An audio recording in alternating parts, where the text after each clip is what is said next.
Black Star Network is here. Hold no punches! I'm real revolutionary right now. Black power. Support this man, Black media. He makes sure that our stories are told. Thank you for being the voice of Black America, Roland. Stay black. I love y'all. All momentum we have now, we have to keep this going. The video looks phenomenal. See, this difference between Black Star Network and Black-owned media and something like CNN. You can't be Black-owned media and be scared. It's time to be smart. Bring your eyeballs home. You dig?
Today is Wednesday, February 18th, 2026. Coming up at Roland Martin Unfiltered, streaming live on the Black Star Network when reporting the truth becomes a crime.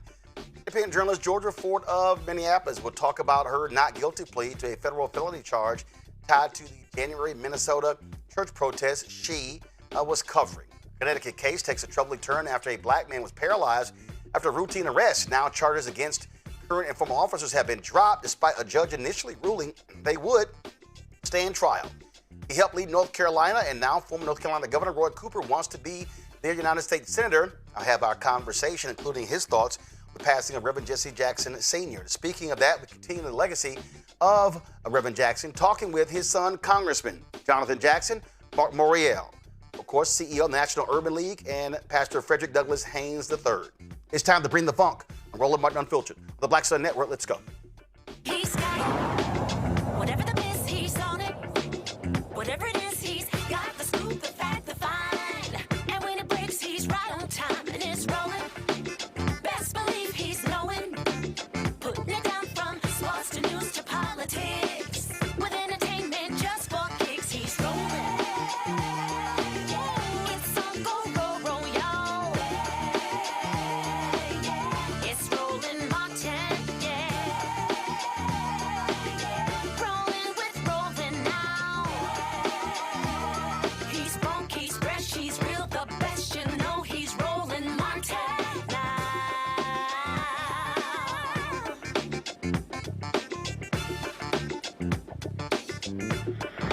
Martin. Come on, come on. Folks, independent journalist Georgia Ford, one of the folks pleading not guilty to federal charges connected to an anti-ICE protest at a Minnesota church where an ICE agency official serves as a pastor. This is the video when she was being arrested by federal authorities. Well, on Tuesday, guys, roll the video, please. On Tuesday, she returned to court in St. Paul for a brief arraignment to enter a plea in the case that brought charges of conspiracy against the rights of religious freedom at a place of worship that took place against 9 people following the January 18th demonstration at City's Church. Now, after her arraignment, Georgia made it known that this didn't begin with her. She joins us right now. Georgia, glad to have you on the show. You, of course, been here before, so it's not your first time. This is absolutely, we had the video, again, of the arrest, and you were live, and you were talking to folks. It was early in the morning. And what was strange also was to have DEA executing this when they deal with drug enforcement. I don't understand what that was all about. And so just explain to folks how your life has been turned upside down in the almost month since this protest. Yeah, absolutely. And Roland, thank you so much for having me back. We have the same questions about why DEA was at our home. What their agency had to do with my arrest is still unclear. But nonetheless, more than 24 agents were at my home. And this was about 6 a.m. My children, I have 3 children, 7, 8, and 17, who were all home at the time that this happened. And they did inform us that they were aware that I had children. And so the video you're looking at right now, that's actually my mother, who went outside to get a photo of the warrant to send to my attorney to make sure that it was legitimate. But you asked how our life has been turned around since all of this. You know, I think the thing that is the hardest, Roland, is as a mother of 3, seeing my children suffer, having nightmares, having anxiety. My 8-year-old daughter, she does competitive gymnastics and she's terrified to go to practice. She is afraid that ICE is going to come arrest her. And you got to think that here in Minnesota, these are children who have seen, you know, images of Liam Ramos plastered everywhere.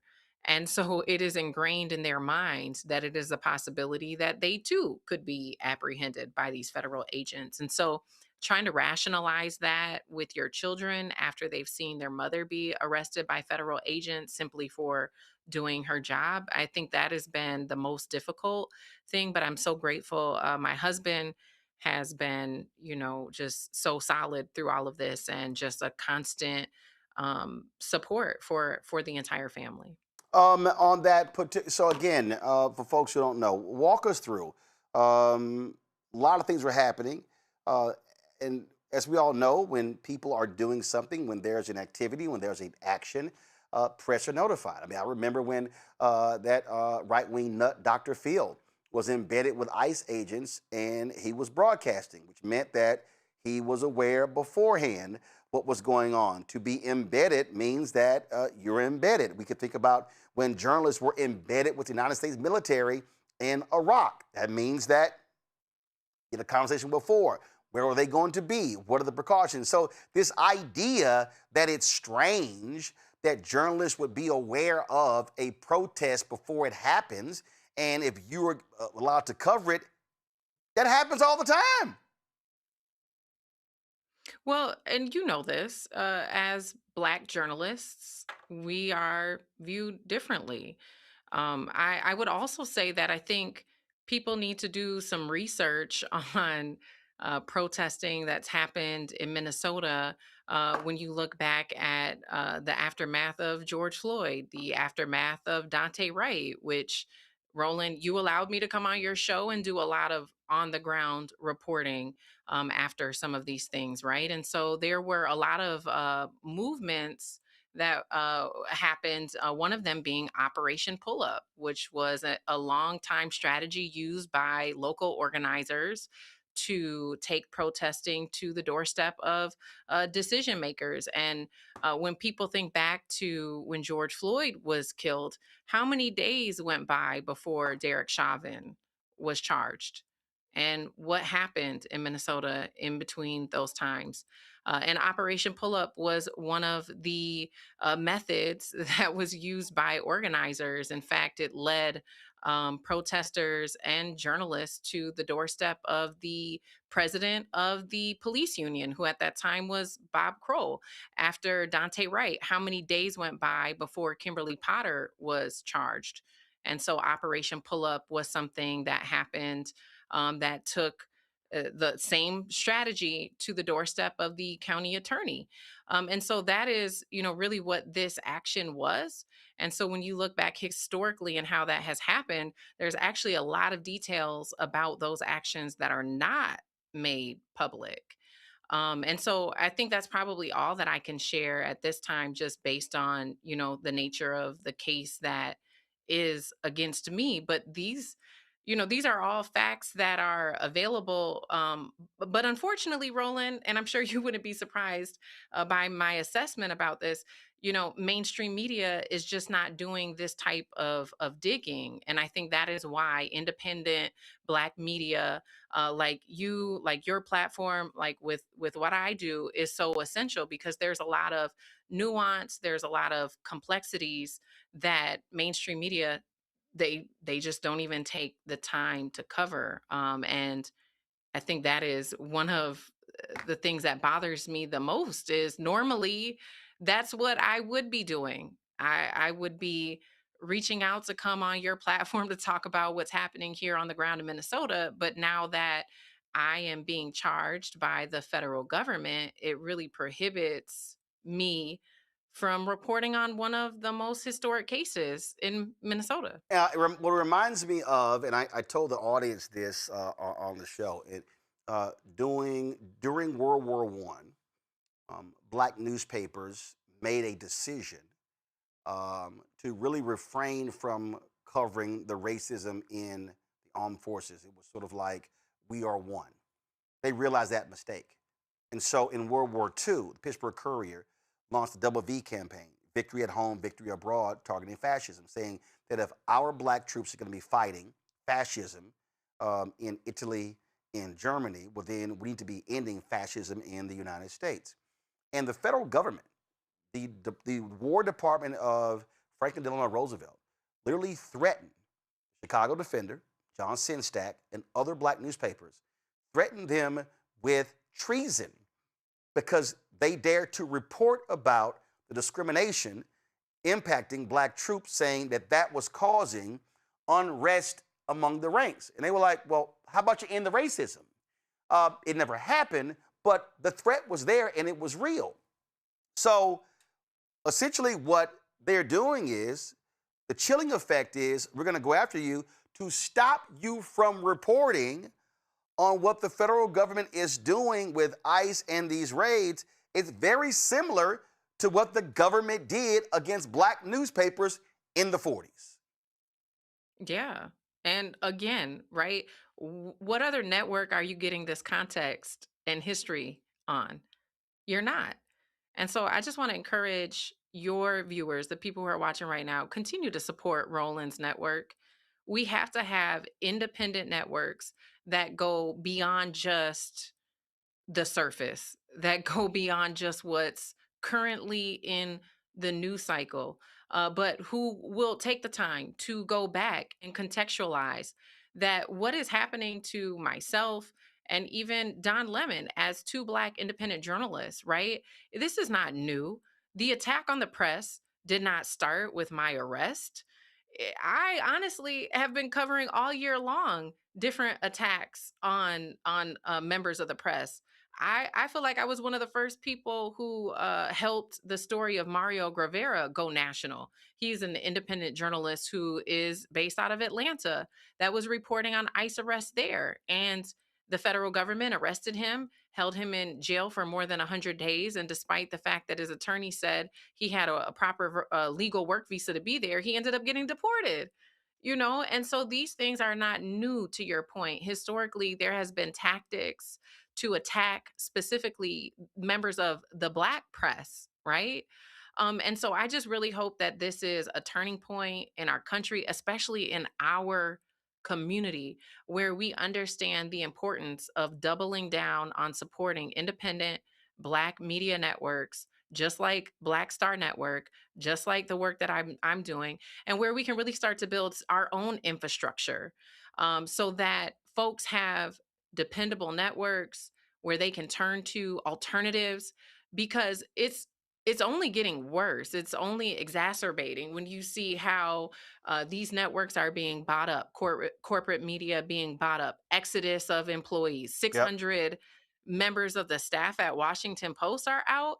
And obviously, this has just been a progression. When I saw every single Pentagon press member decide to turn in their badge because of how unethical the new policies were, I mean, that was alarming. When I saw Jimmy Kimmel be pulled, I mean, that was alarming. When I saw 60 Minutes didn't air the segment on ICE, there's been so many different warnings. And now we're at the stage where journalists will not only be arrested, but be prosecuted by the federal government. I even pointed back to 2020 when the CNN reporter Omar was arrested Yep. live on television, right? And I knew that day, Roland, if they'll arrest a reporter who is working for CNN while he is broadcasting live on television with a microphone in his hand that has a CNN mic flag, if they'll do that to him, I knew that they wouldn't hesitate to arrest me. And here we are. And so this has been a progression. And I think the biggest question that I have today, Roland, is what is it really going to take? And not just for people to protect our rights as members of the press, but as you've been reporting so intentionally all year long, there has been a series of violations against the general public's rights, both American citizens and those who are not American citizens. We've seen due process violations, constitutional violations, violations of the First Amendment for members of the press. What is it going to take for our rights to actually be enforced, for there to be consequences when our rights are violated? Indeed, indeed. Now, let folks know, because you're also doing your independent reporting there, the vehicle but through which you're doing that and how people can assist providing resources. Because, look, I keep saying on this show, ain't no millionaires and billionaires who are cutting us folk checks. It's really the 1 and 5 and 10 and 20 and 30 and $50 from regular ordinary people who are making this thing happen. That's right. Folks can head over to my website, georgiafort.com.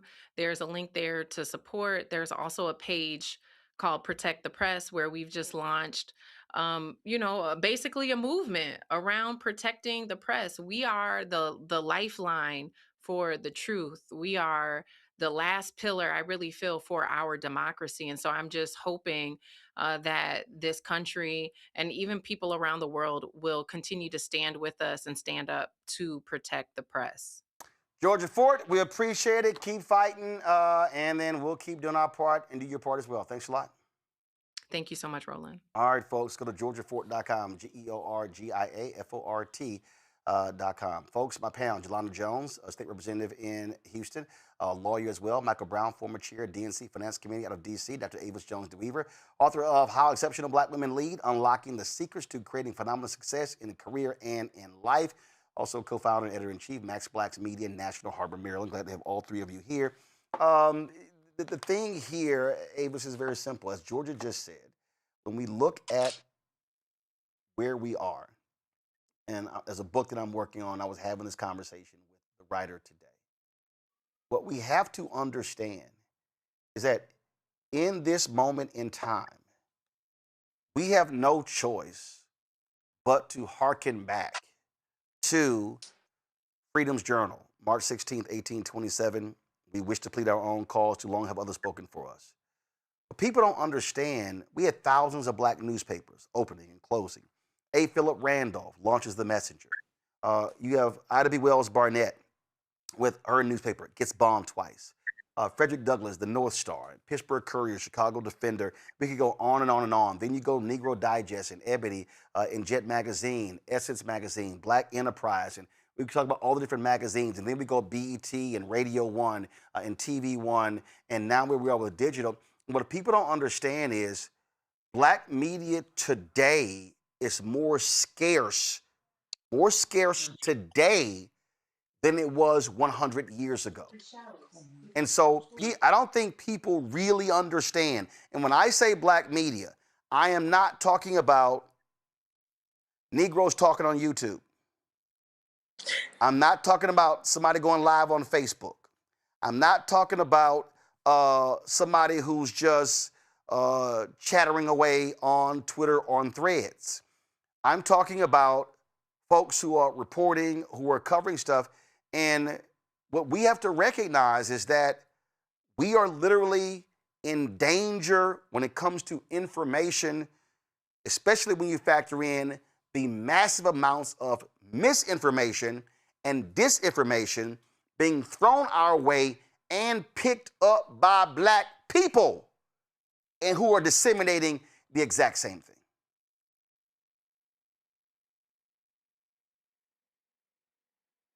Avis, you're muted. Oh, that is weird. There you go. Okay. Oh man, we practiced this. I'm not. Okay. You're good. No, we hear you. We got you. Go ahead. Okay, there we go. All right. So what I was suggesting here is that what you laid out at the beginning, though, is that this was not accidental, right? This was very, very targeted over a significant period of time where our media institutions were specifically targeted for elimination. And at the same time, as you've also alluded to, we know that this is a nation that understands the power of, particularly the right understands the power of perpetuating lies, of propaganda, of putting up bots and like letting go thousands of bots that are specifically targeting the Black community. There was research many years ago during the first Trump election, right after that, that showed about how much money was invested in, particularly in collusion with Russia, let's just be clear, that was really about creating these fake accounts that appeared as if they were Black people that was specifically infiltrating the Black community with misinformation, with disinformation, with information that was really meant to suppress the Black vote. Millions was invested in that, and because of the importance of the Black vote. And so if we don't have our own trusted institutions that can tell our stories in a way that is ethical, in a way that is truthful, in a way that can be trusted, then that leaves the door wide open for all of these other people to enter the fray and mislead our people with lies and with other sorts of disinformation that allows us to be in situations where people get elected that are specifically and targeting for the elimination of everything that was put into place for our interests. It's really a very, very dangerous time if we do not have Black-owned media out here really providing information to people that they can trust. See, Jelana, this is the thing that I need people watching and listening to understand. It's extremely easy to sit at your kitchen table, to be in your basement, to be in your car, to be in your living room, talking and pontificating about something based upon somebody else's work. Somebody else who actually did reporting, wrote the story, and did all those certain things. It's a lot different when you're actually at the Texas State Capitol, going through the hallways, talking to state legislators, talking to lobbyists, talking to activists to get a sense of what's happening with a bill and what's going on and how people can be helped or impacted. That's a stark difference. So you could just be sitting here and just talking, but when you're literally on the ground covering, I love these people who always got something to say. Yeah, Roland Martin, we ain't never seen you in the hood. And then I go, when we were in Elizabeth City, North Carolina, covering the black man who was being killed and was there for 3 or 4 days, I'm like, I ain't see y'all there. When we've been on the ground covering elections in Virginia and Georgia, it's amazing how many Negroes talking on YouTube I ain't never seen on the ground. And where we actually are spending time, not in our beds, not in our homes, actually putting in the work 12, 14, 16 hours a day.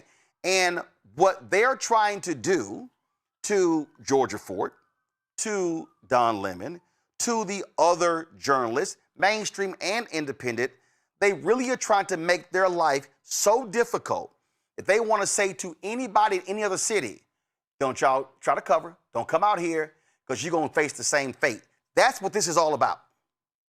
It is, and it actually makes me believe that just Reverend Jesse Jackson passing is a prime example of what they're trying to do to the media, to the black media specifically. Jesse Jackson was with Dr. King when he was assassinated. He was with him the day before, and it did not scare him. I mean, he knew he could die, and they'll talk about that later, I'm certain of it, but he kept pushing. It's the same thing we need with black media. And what people don't understand, I believe that black folks are too comfortable. We're too comfortable. We think everything is okay. We think we have access to good information, and we're too lazy to do the homework underneath. And it's sort of like when Eric Garner got murdered, not Eric Garner, can't remember his name, he got killed in Baton Rouge. I wanted to know what was going on there. I bought a plane ticket, went to Baton Rouge, and to see the militarization of law enforcement trying to terrorize people who merely were there to show that it was wrong for what the police did to him. I believe the mainstream media didn't cover it. You know, even me just literally filming the entourage of police cars driving as a show of force. And that is what Georgia Fort and that is what Don Lemon were doing in that church. They are trying to criminalize the First Amendment. The First Amendment is not a crime. Someone's got to tell us what to do and what is going on so that we can make informed decisions about our life. And I'm not at all surprised, Roland, when you literally said at the beginning of this part of this segment that there's more black media, or there's less black media now than there was 100 years ago. You know why I believe that's true? Because 100 years ago, we knew we couldn't depend on the white folks to tell us what we needed to know to stay alive and to move forward. And so we paid attention, and there were people out there who understood. And in fact, they didn't cover us. And in fact, they didn't even show us. They did. It was just Negro arrested. They didn't use your name. We were invisible. And then when you had those race riots, we had the race riots that was fueled by white media. Right. And so that's what I'm saying. And right now, again, after segregation, we don't realize how dangerous it is for us. We are so thankful, not necessarily me, that we might can live in a neighborhood with white people, or we might can have a good job, even though it may be one of us and not all of us. And so I understand that, and I think that black media is more important than ever now, because now that some of us have made it to the mountaintop, or at least we think we have, they can take it all away. They can literally kill us. And so I'm not surprised. I'm thankful that Georgia and Don and others like them, that there was a college student I heard who was with Don. I worry about him. Is anybody helping him? Does he have a lawyer? Because we need people who are courageous, who are willing to die for something, who are willing to sacrifice to give us the information as Black people that we need to know what's really going on. Because before the smartphone, when the police were doing throwdown guns and killing people and lying on them, there was no transparency. Now there is. And so keep doing what you're doing. And I'm going to say to you right here, Roland, on your show, you have revolutionized independent media. You have, and people are using your model to give us the information that we need. And I will always watch you, and I don't trust CNN and all those other places because they do not tell stories from a context that is important to Black people. Michael, what happened there, and again, I really need people to understand when we do our jobs, okay? So let's just take Bishop Barber. They have had action to the U.S. Capitol. They've had moral money to the U.S. Capitol. And there have been times when we covered their rally in front of the Supreme Court, their plan was to go pray on the steps of the Capitol. Well, Speaker Mike Johnson had the Capitol Police keep them off the entire campus. We got the video. We were standing right there. In fact, y'all need to pull it up, and y'all will actually see the conversation with the cops. And it was like, okay, y'all, like 2 or 3 of y'all can come, but not all y'all can come. And their plan was to go into the Capitol Rotunda and pray, okay? Go into the Capitol Rotunda and pray. That was their plan. And so they purposely kept them away. Now then they go into the Capitol Rotunda, and what do? They pray. They get arrested praying. Now, they threw the media out. They threw the media out to keep them from covering them praying. It's interesting because the other day, I saw that fool from Detroit, Lorenzo Sewell, put a video on how they're going to have a gathering in the Rotunda, and they're going to pray in the Rotunda and then go across the street to have some event. The Republicans are going to let them pray, and they won't get arrested, but they arrested Bishop Barber and his folk because they were speaking up for poor people. The point there is, if you don't cover the event, then who even knew an event took place? That is the goal of Donald Trump and MAGA. This is not just the United States. This is right here, right now on the New York Times website. Journalists arrested in Cameroon while reporting on Trump's secretive deportation program. An Associated Press reporter was hit and held with 3 other journalists and a lawyer, 2 detainees said, while at a center for migrants secretly deported from the United States. If we do not have a free press who can report on these things, the public will never know because Trump's government will always lie to the people. Well, Roland, before I answer or comment on your soliloquy, I first want to commend you and the Black Star Network for yesterday's tribute to Reverend Jesse Jackson. It was touching and well deserved. And you gave, obviously, I know you wanted to give more time to it. Oh, no, don't worry about it. We got an hour tonight and an hour tomorrow and an hour Friday, and we will have an hour every night up through the funeral when they announce it, and we're going to be, of course, there covering everything. So we got it. We gonna do that. I was just giving you your dap. We gonna do. There's more we gonna do. I think the word for what the occupant of the White House is doing is he's challenging the word obviously, capitulation is clearly what is frustrating everyone. And as a Washingtonian, watching the Washington Post, just clearly, forget bend one knee, just basically bow down. Washington Post hasn't been perfect, and as you know, for a former elected official here in D.C., I have certainly my comments about how they treat certain elected officials. But it was still a newspaper that had every right to report on what they wanted to report on after their research. I mean, you have to agree to it. And to watch the new ownership, Jeff Bezos, basically beg to be in the front row at his inaugural. And then, so as other people start to see if the Washington Post is bowing down on day one, it is very difficult. And you see what happened the other day, which is obviously disgraceful.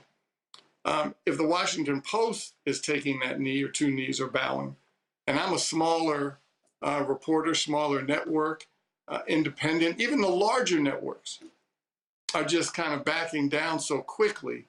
It is, he is challenging the measures and the thresholds of being a bully.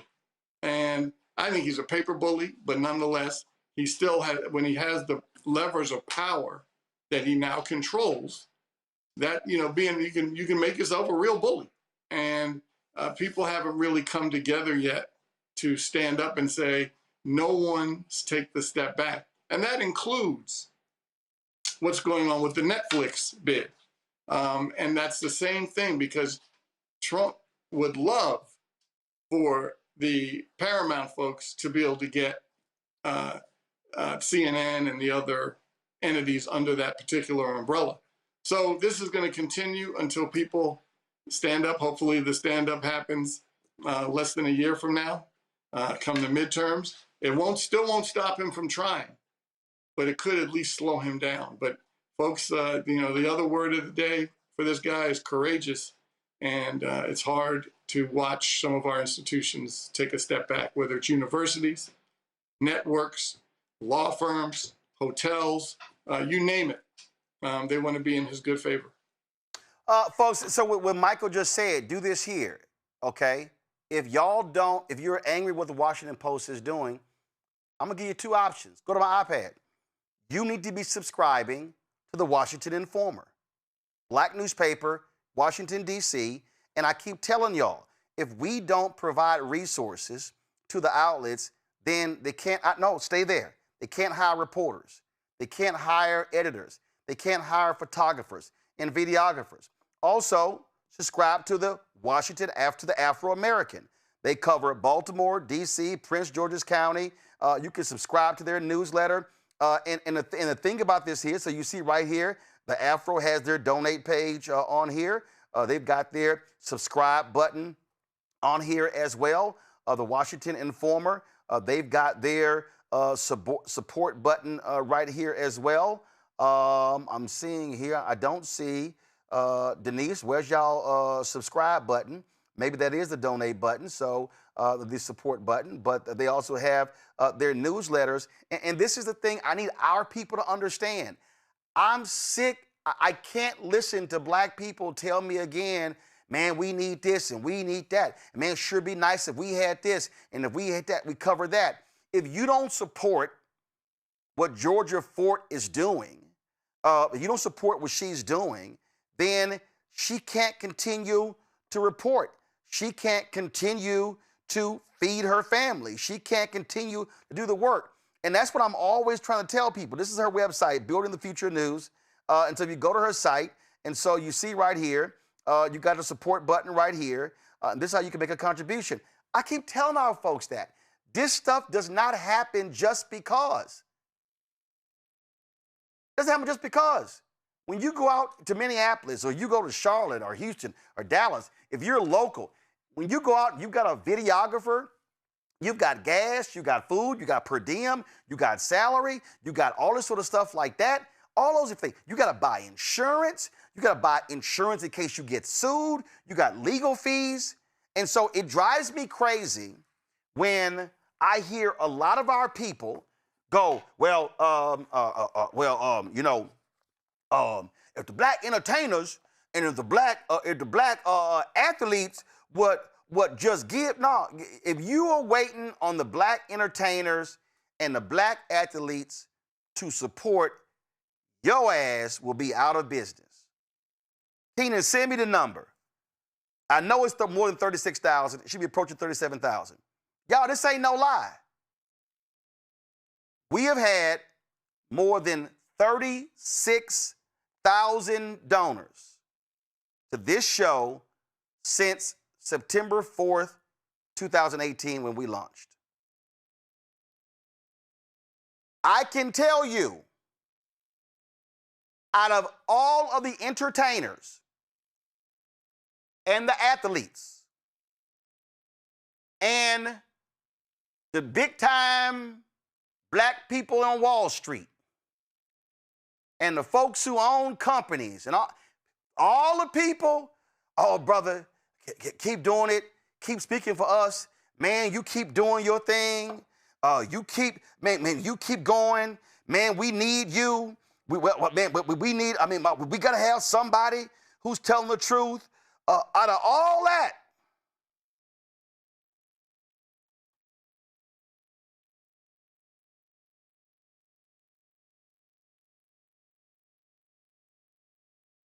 that's how many have given in 7 years. 4.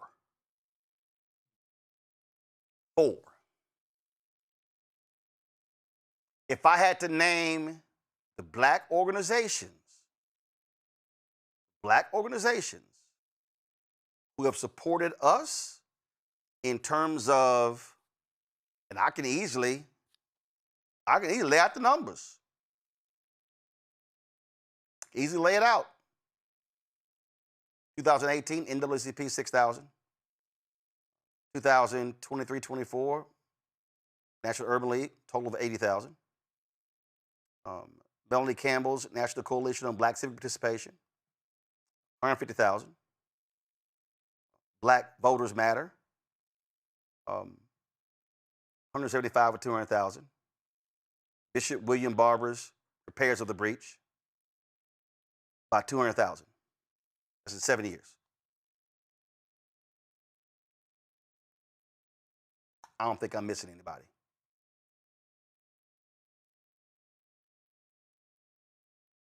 It's a lot of folk. A lot of folk. Hey, can y'all cover this? You do know it costs to travel there. You do know that costs. I mean, I'm trying to tell y'all. The only black organization outside of Repairs of the Breach and Black Voters Matter that has supported us every year, John Hope Bryan's Global Hope Forum, we broadcast from his conference in Atlanta. We've covered that every single year, and they've taken out advertising for us to cover that every year. That's the only one. So 3 organizations have supported this show every year. And when I say support y'all, I gave y'all the number. That means the other organizations, not $1. Now, I got way more pats on the back and way more as we praying for y'all. Way more, man, brother, keep doing it. I see you laughing, Ava. Anything else, that's my whole point. What do I always say? Jelana, you're a politician. You know, Jelana, we praying for you. You're like, I appreciate that, but I can't pay for yard signs with your prayers. I need your tithes and offerings. This is what, Michael, you were on the DNC Finance Committee. Folks can sit here and say, Mike, man, we need more black candidates. We got to fund them. Advertising ain't free. I mean, this is what I'm trying to get out to understand. The moment that we are living in right now, the moment we're living in, and Jelana, you understand it, Avis, you understand it, Michael, you understand it, the moment we're living in, and let me be real clear to everybody who's watching, Do y'all understand? I'm going to just do some math. Do y'all understand what would happen if 2,000 people said, we're going to send Georgia Fort's group $50 each?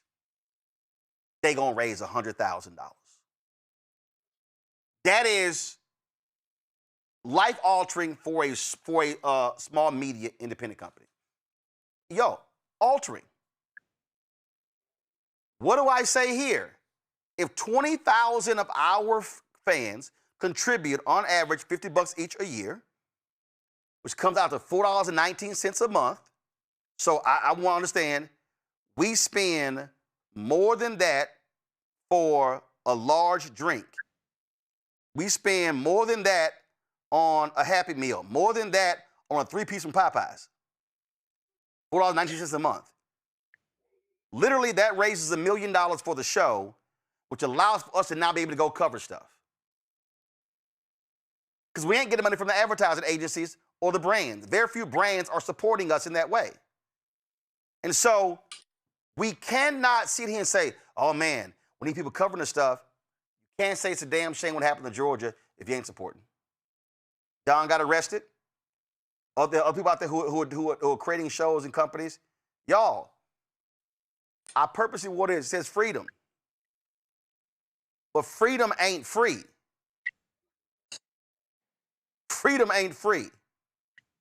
So we have to understand that if we are going to inform the masses, if we need to be able to say what's happening in Minneapolis, let's call Georgia, get her on the air. Georgia has to be supported what's happening there. If we need to know what's happening in this city, who's the local black newspaper or the digital outlet? Oh, so what's happening in Chicago? Call a sister at the Tribe. Oh, what's happening? Oh, Gary, call Capital B. What's happening? Y'all, that's how this works. But what we cannot have are black. Listen, I ain't got no problem saying what I'm about to tell y'all. See, if we gonna be truthful, we gonna be truthful. In the 7 years we have done this show, the 7 years we've done this show, not $1 has come to us from the Congressional Black, the CBC PAC, the CBC Institute. Wow. We've covered a whole lot of CBC stuff. We've covered a whole lot of CBC news conferences. The CBC has called me, hey, can you come down here to cover this event? Can you cover this? Can you cover this?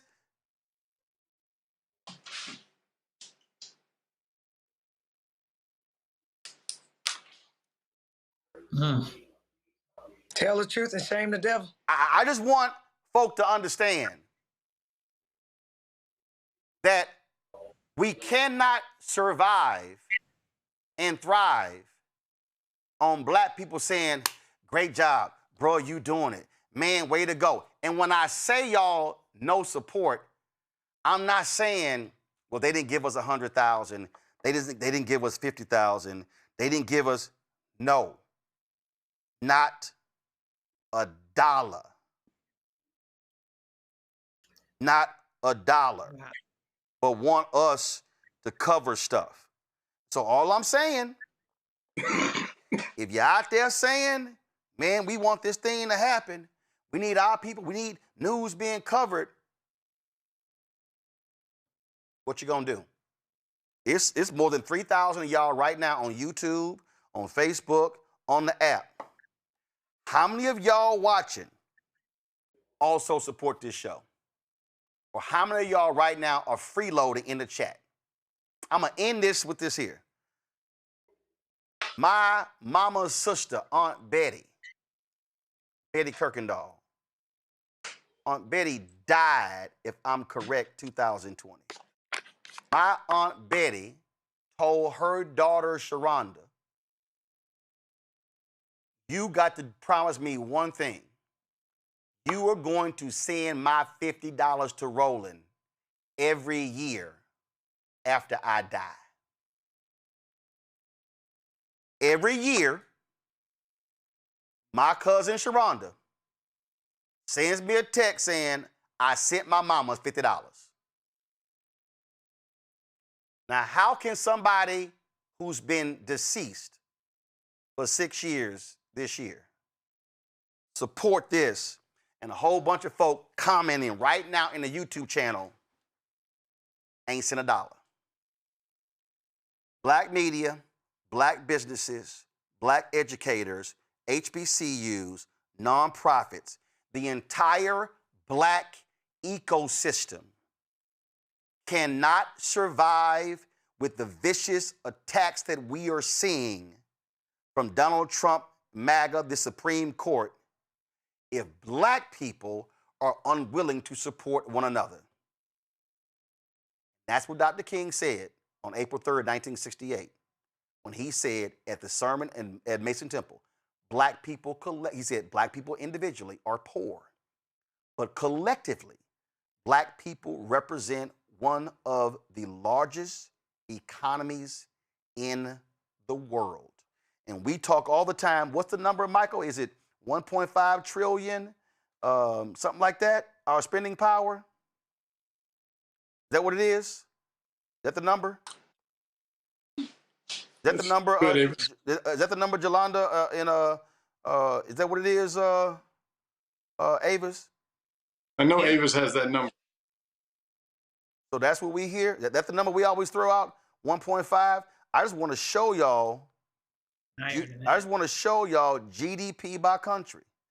So if the spending power of black people is 1.5 trillion, if let's just say we agree that's the number, that means that black people alone represents, we are tied with Turkey as the 16th largest economy in the world. I'm about to mess y'all up.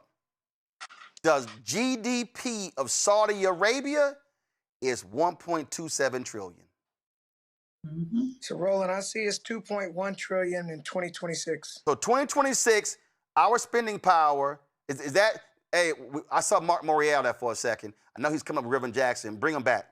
If it's 2.1 trillion, that means that we will be, our spending power is bigger than that of Spain, Mexico, South Korea, Australia, Turkey, Indonesia, the Netherlands, Saudi Arabia. We can keep, look at this here. Poland, Switzerland, Taiwan, Belgium, Ireland, Argentina, Sweden, Israel, Singapore, United Arab Emirates, Austria, Thailand, Norway, Philippines, Vietnam, Bangladesh, Malaysia, Denmark, Colombia, Hong Kong, South Africa, Romania, Pakistan, the Czech Republic, Iran, Egypt, Chile, Portugal, Peru, Finland, Kazakhstan, Algeria, Nigeria, Greece, Iraq, New Zealand, Hungary, Qatar, Ukraine. The issue is not the resources that we earn. The issue is how we spend. I'll be right back. Roland Martin Unfiltered on the Black Star Network. With medicine and science under attack, I want to keep you and your family informed and healthy. I'm Dr. Ebony Hilton, and I knew at the age of 8 that I wanted to be a doctor. So I studied hard and became the first African-American female anesthesiologist hired at the Medical University of South Carolina since its opening in 1824. And I always say I was made into a doctor, but I was born to be a mom. And as a new mom, wife, sister, daughter, and friend, I understand how frightening a medical crisis can be. I care for individuals on some of the worst days of their lives, and it's my mission to provide you with a safe space to gain clarity on issues affecting your mind, body, and soul. I recognize that there are health disparities, particularly as it pertains to race, and I want to help bridge the gap between you and your healthcare providers. Join me every Thursday for Second Opinion on the Black Star Network, where each week I'll invite experts from various medical fields to share the latest health news. We'll discuss topics such as the vaccine debate, mental and sexual health, medical bias, infertility, menopause, andropause, nutrition, and aging. Together with my medical colleagues, we aim to provide you with a second opinion. Don't miss it, Thursdays only on the Black Star Network.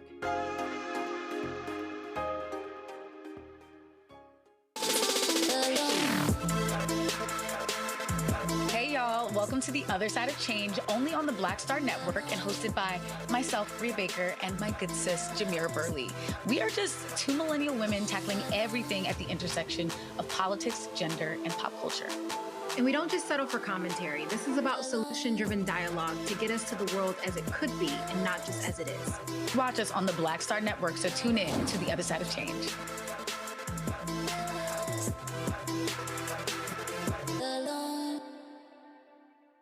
I'm Ryan Wilson, CEO and co-founder of The Gathering Spot, and you're watching Roland Martin Unfiltered on the Black Star Network.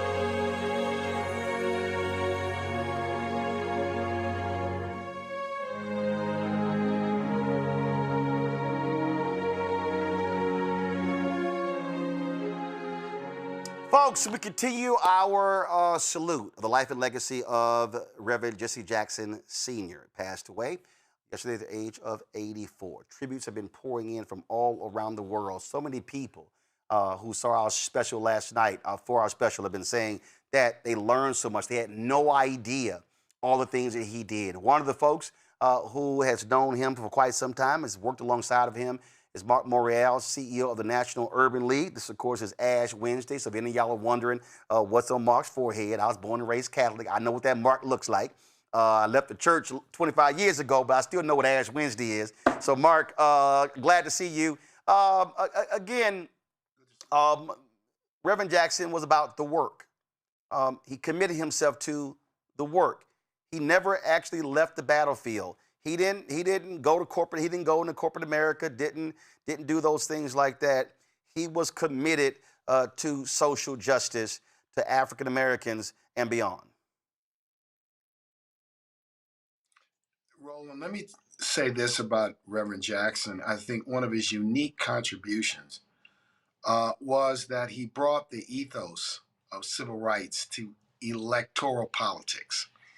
His 1984 campaign, and you know because you understand and know Chicago, was born of the disrespect by the Democratic establishment towards Harold Washington when he won the Democratic primary in 1983 to become mayor of Chicago.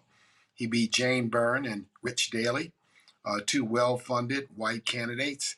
And once he achieved the Democratic primary, national Democrats like Walter Mondale and others were slow to endorse him, didn't want to endorse Harold Washington. And I think Jesse Jackson's response was that his 1984 campaign needed to challenge Democratic Party orthodoxy.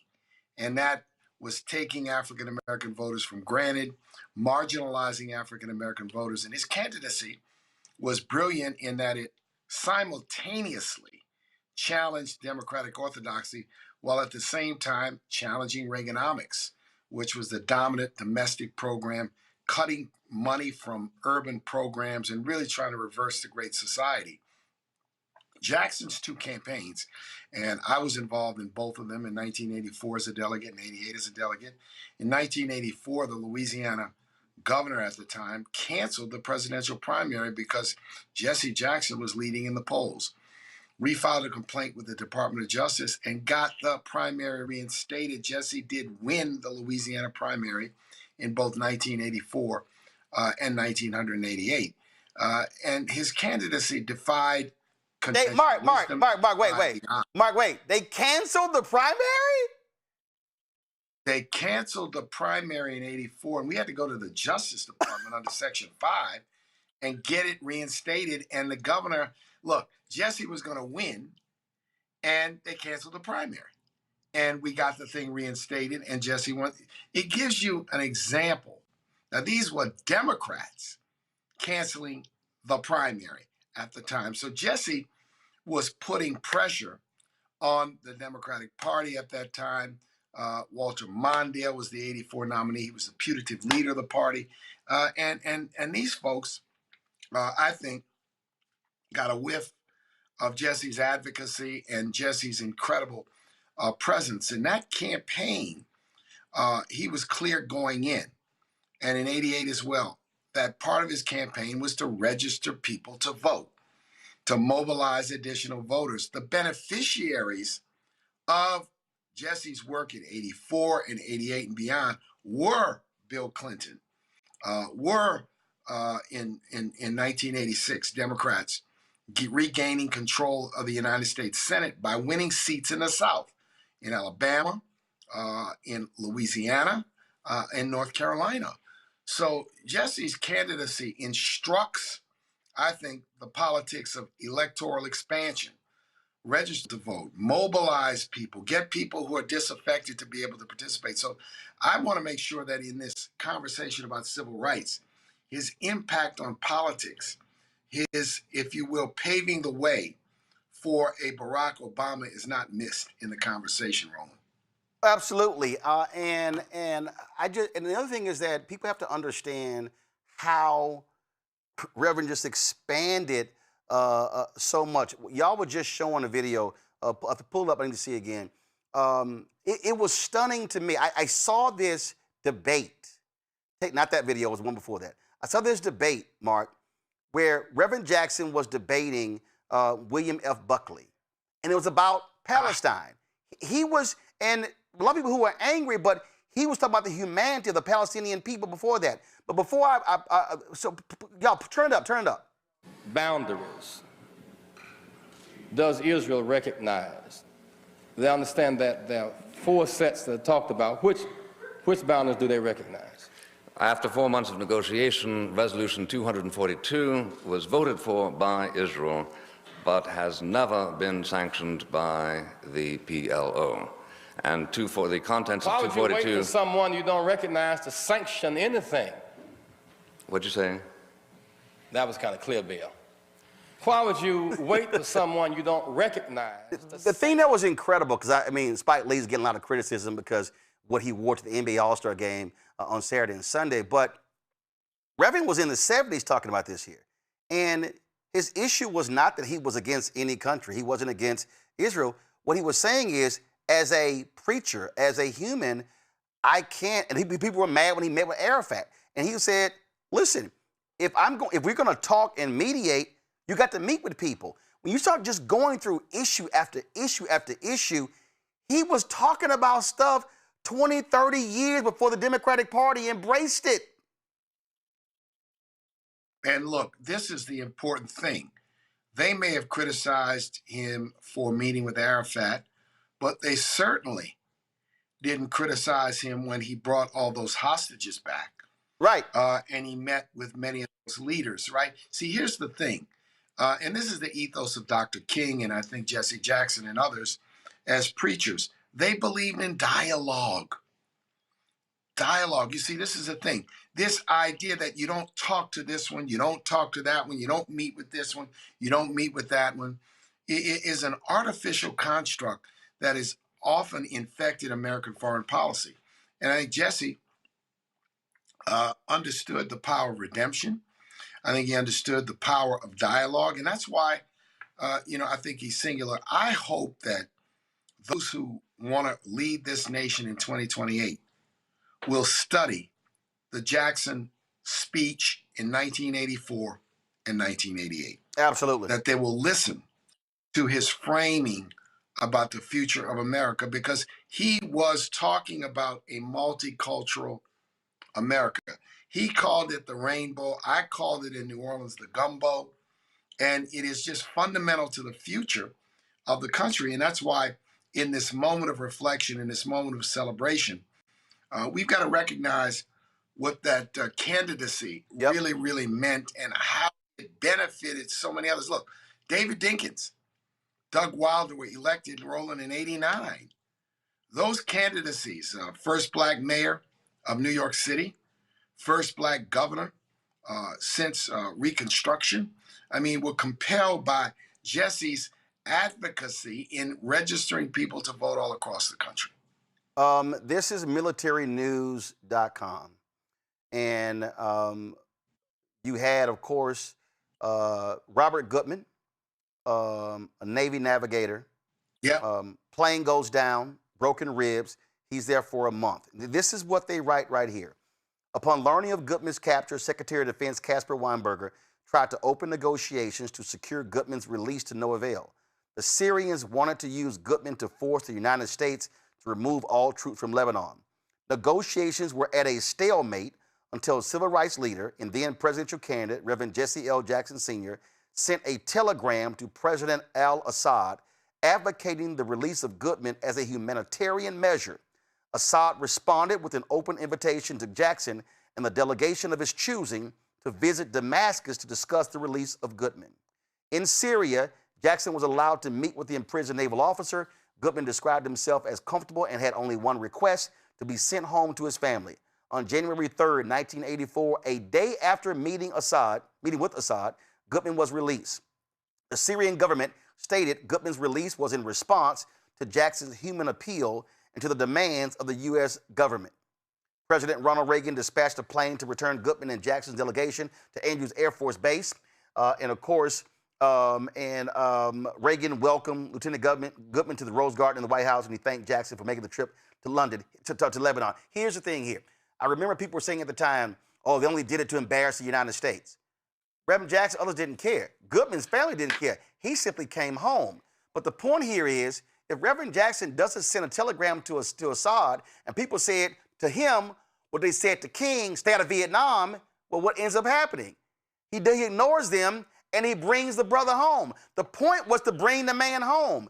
And so this is the piece. If you do not have that type of spirit, the Syrians would not have moved. And the fact that he got it done in one day, that says something about his ability to mediate and negotiate when the U.S. government could not. And I think you're so right, Roland, and I'm glad you raised that. I remember when that happened, and it was a moment of American celebration. Just think about that. Ronald Reagan welcoming Gutman and Jackson at the White House. And even at a time when Jesse and many others, the leadership at the time, deep objections to Reagan's domestic policy, they were able to find this moment where Jesse did what he did and was celebrated in this country, and rightfully so. And it's just another indication of the man's skill. One of the things about Jesse, I tell Jesse was tireless. I mean, this man worked from morning, noon, and night, spent probably 250 to 300 days on the road. His energy level, his continuous thinking and strategizing is really remarkable. And, you know, Roland, you may remember I told a story to some folks about Don Imus. You know, Jesse led an effort. We were all involved in it at the time, myself, Reverend Al, the head of the NAACP and the head of the Hold up, slight change. It was led by the National Association of Black Journalists. Y'all partnered with us. Yeah, that's true. NABJ, absolutely. Go ahead. No, you look, fact check, but we were together. Yes. And it was a coalition. And one of the interesting things is that as a result of that, Imus was off the air. But guess what took Imus's place? Morning Joe. Right. I always tell Joe Scarborough, I said, man, we're responsible for your show. I got a hop, Roland. I know. I got to get on a. I appreciate you. Mark, I appreciate it. Thanks for offering your reflections on Reverend Jackson. He said will be missed. Thank you, sir. All right, Fred, thanks a lot. I'm gonna let our panel weigh in. I know Avis and Michael, y'all were here last night, and so we're gonna weigh in, and then I'll release y'all. So I'm gonna go first to Jolanda, what Marc Morial just said there again, this shows the duality of Black people in that, yes, we are Americans, but we also are not, we're not burdened by how Americans also treat other people. And so what makes Black folk unique is that other folk around the world are aware of the hell that we've been through. So they are more likely to communicate with us on some stuff than the federal government. That, to me, I think was a role here when Reverend Jackson brings a Black delegation over of religious leaders, and if I'm correct, Mr. Farrakhan was a part of that, as well as Pastor Jeremiah Wright. That changes things, and that's the duality of being Black in America. You're on mute. You're on mute. Guys, come on. Sorry, I didn't realize that. Come on, guys. Y'all got to check that in the break. Come on, go ahead. So that is exactly who Reverend Jackson was. And I think that Americans live in a vacuum and they don't pay attention to what other people around the world think. And oppressed people are more likely to listen to oppressed people. It's just that simple. I remember when I lived in Spain in 1991 and the USS Cole got bombed. And in America, they were like, oh my God, how dare they do that? And everybody in Europe, which is where I was living, was like, that's what America get. They're bullies across the world. And so Reverend Jackson understood that. And I think it gives, or I know it gives Black people a unique perspective on oppression. And so we're able to listen with an ear of empathy rather than condemnation. And that's what he was able to do. And people hate him for it. The government hates him for it because they want for the government to think that they're the only people that can solve world problems when Jesse Jackson solved world problems and talked to people and brought home hostages in a super hostile situation. And I remember, I was younger when Ronald Reagan was president, how everybody thought he was everything, supposedly a great actor. I didn't think that, and just a great diplomat, and he wasn't. And so I think that Jesse Jackson dying really is gonna shine a light on who's the next person who's going to replace him. I think we have a lot of talent, but there are not a lot of people that are respected around the world from America. Certainly not our government, especially now. So I'm thankful that that Marc shared these stories. I hadn't heard them before, the behind the scenes of it. But it doesn't surprise me at all that he worked 24/7, traveled as much as he traveled, because the work is endless. I mean, we know it's endless. The United States continues to oppress, and we need people like Jesse Jackson to fill the void and help the truly oppressed, because the U.S. government is absolutely not going to. And the system, for the most part, isn't going to. They're just not. Absolutely. Jolanda, we appreciate it. Thank you so very much. Let me go to Michael. Michael, I didn't realize that they canceled the damn primary in Louisiana. I didn't either. I didn't know that. That's crazy. I didn't know that either. That is beyond crazy. I didn't know that either. When he said it, I said, I know Roland was going to do a follow-up, because I was in shock when he said that. What Reverend Jackson, I know we talked about it last night a lot, and we'll continue to do it, is when he brought the hostage back, the armed services officer, he didn't ask for permission, because he had the juice to just be able to just do it. And so when the question is who's kind of next, who's going to pick up his mantle, and last night we were discussing, there won't be that like one person. It's going to have to be, maybe a few people, or whatever it turns out to be, because the presence he had in the room, the respect he had around the world, especially for foreign leaders that didn't get along with the United States. He had respect from them. And so he was able to do things that the United States government, the Reagan administration, couldn't have gotten accomplished. And instead of giving him all the flowers in the world, they, backdoored and tried to take a lot of the credit for it. So, great work on Reverend Jackson's part, obviously, history making. You better believe that family's happy. They don't care who gets the credit. Their family member is home. Indeed. Michael, we surely appreciate it. Thank you so very much. Avis, well, to the point, Mike, there's a fact check. Go to my iPad. This was from February 14th, 1984. Pleading poverty, Louisiana legislators canceled the state's presidential preference primary late last year. With the approval of Governor David C. Treen, the legislature said the primary was a luxury at a time when it was struggling to balance the budget. Last week, 16 Louisiana supporters of Reverend Jesse Jackson filed a complaint asking the United States Justice Department to force the state to hold a primary. The complaint contends that the cancellation of the primary was prompted by discrimination against black voters. That is crazy. Unbelievable, Avis. It's crazy, but it's not so unbelievable given the fact that we also have a history of southern states that ended all public education rather than to integrate public schools. So given the history of this nation, am I that shocked? No. But this is a long legacy of a nation that has done everything that it can when it comes to trying to unsuccessfully, as I might add, stop Black brilliance, stop Black progress, undermine the ability of Black people in order to be able to make bold moves in this world. And what I love is that the people of Louisiana did not stand for it. And Black folks said, wait a minute, let's take this to the next level of oversight in terms of the court. Now here we are in a moment in which the Supreme Court has the ability to further gut the Voting Rights Act. And so it's amazing around how history can repeat itself.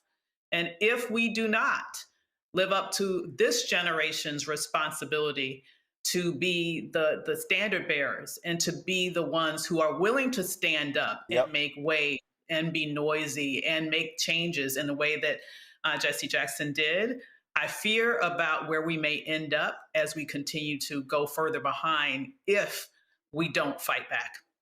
I'm going to read this here because this is also fascinating.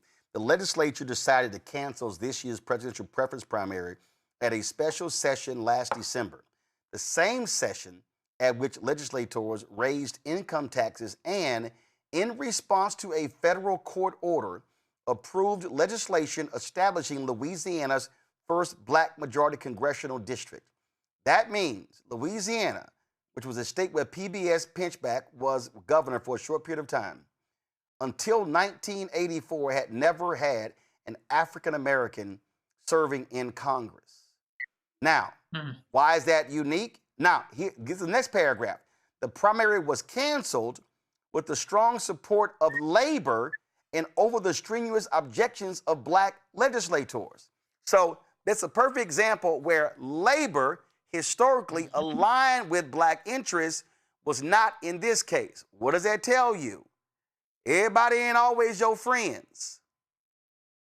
That's a fascinating piece of history, and it's important present day because the Supreme Court is going to render a decision in the Louisiana versus Cali case that could very well wipe out that second Black congressional district, which was created because of a federal court order.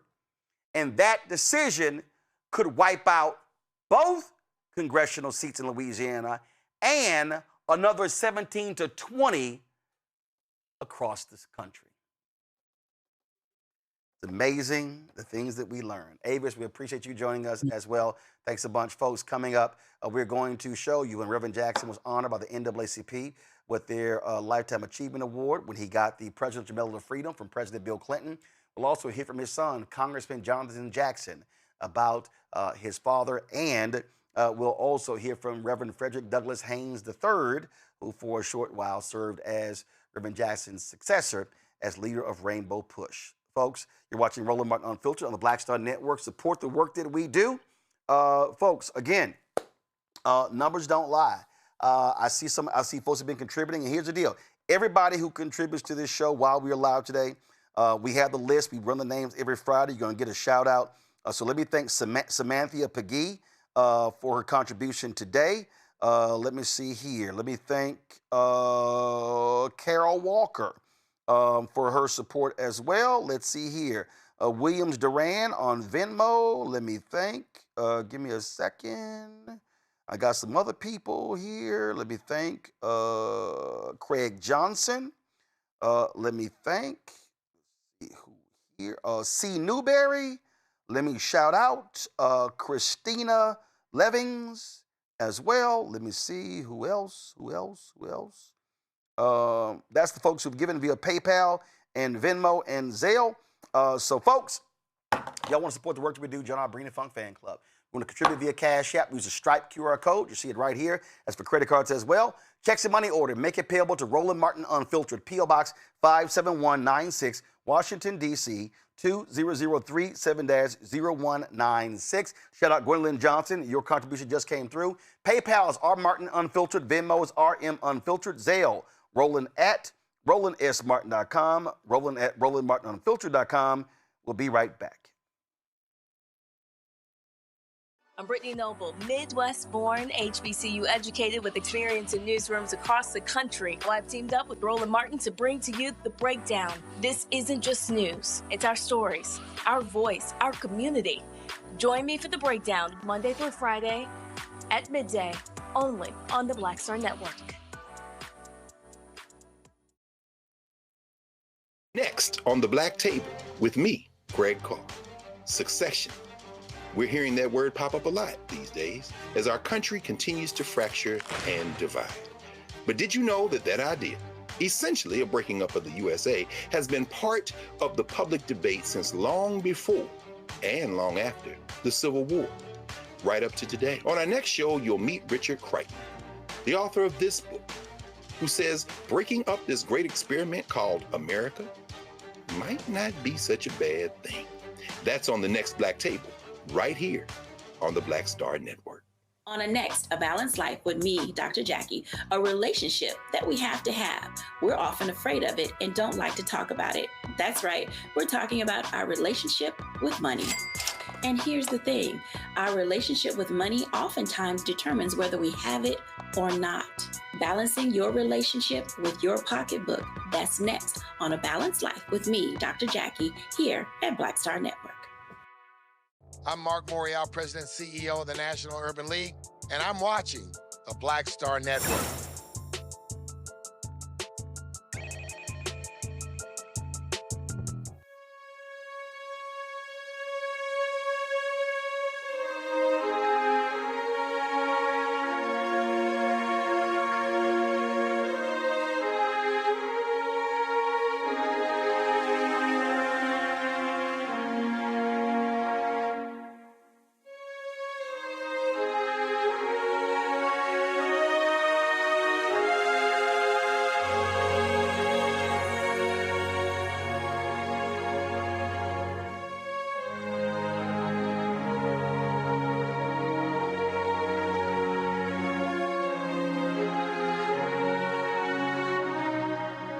Folks, my next guest, Reverend Frederick Haynes III, followed Reverend Jackson as leader of Rainbow Push, served for a short period of time before resigning.